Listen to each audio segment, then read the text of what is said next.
bringing you the news and information you need from the people making a difference.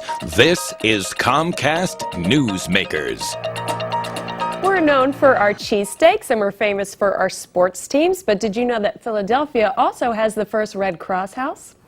Hello again, and thanks for joining us. I'm Boyett, and with me today on Newsmakers is Tom Foley. He's the CEO of the American Red Cross for the Southeastern Pennsylvania chapter, and today we're talking about the house. So nice to have you with us today. Happy to be here. Thank you. 5 years already talking about the anniversary of the house, and I think we had you on Newsmakers when we were introducing it. Yeah, it's hard to believe that it's 5 years, but it'll be 5 years this month, April. Right, and what exactly is a Red Cross house? It's a one-of-a-kind facility so that when a family is either burned or flooded or some other disaster out of their home, instead of putting them in a motel or a hotel for a few nights, we put them in this facility. It's 25 units. The average stay is about 3 weeks. When people come there, the next day we have 4 full-time social workers who put together a recovery plan. And the family works on that during the time they're with us.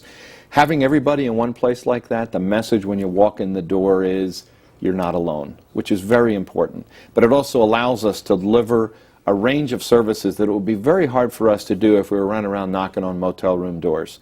Get the kids to school the next day, all of those kind of things. Right, because you handle all of that, all the logistics of life going on as normal when it's the opposite of normal at that time. Absolutely. And our goal is, especially for the kids, to keep, for example, their school time as normal as possible, because that means long-term they have a better chance of recovering from the trauma of the disaster. So we try to keep all of those things normal. You don't have to worry about the family meal. We take care of that. We've served over 300,000 meals since we opened our doors.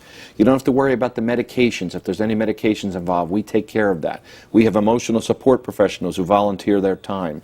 And we even work with a lot of other organizations to make sure when they find that new home or they find that new place to live, we help put together the funds so they can make that transition, get back to as normal a life as possible. And 3 weeks seems to be a pretty long stay, whereas you said originally or other chapters can only afford one night in a hotel? Yeah, a couple of nights, right. That sort of thing. It's just turned out that consistently has been the model. If we average it each of the 5 years, it's been about 3 weeks. It takes about that long, sometimes to decide whether the house they were burned out of is habitable at all.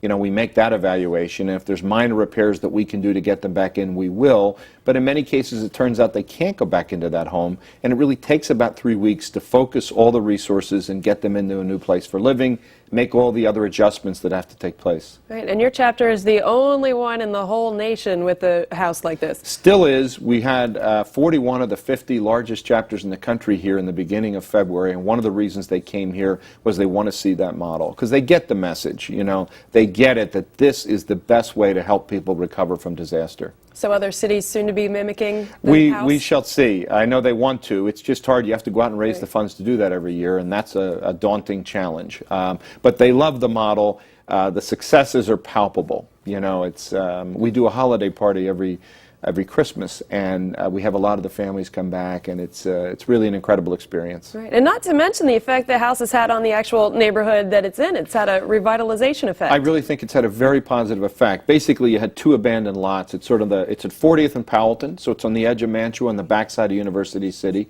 Now the lot on the other side of the street is a thriving little retail operation. Red Cross House, the community group in that area, has an office in our facility. They use that facility for some of their meetings. And then Catacorner, I don't know how often people put up new housing in Mantua, but we've got new housing, Catacorner from Red Cross House. So I think it's had a positive effect in that community. Is it big enough for you? You said it can house 25 families? Yep. It's turned out, however we did that at the beginning of estimating how much we were going to need, we were almost dead on. The average occupancy has been 80%. We've now had over 1,700 families in there for that average of 3 weeks. And as we sit here today, it's actually at 100% occupancy today, but we average about 80% occupancy. Okay, and you cover Philadelphia, so do you have and also the suburbs. Do the suburban people come into that house Some as do. Well? The vast majority of people who stay there are Philadelphia residents, but we've had people from all of the 5 counties there. Okay, great information. Thanks for sharing with us today, Tom. Thank you. And thanks for watching. This hour's newsmaker has been Tom Foley. He's the CEO of the American Red Cross for Southeastern Pennsylvania. And I'm Boyett for Newsmakers, an exclusive production of Comcast.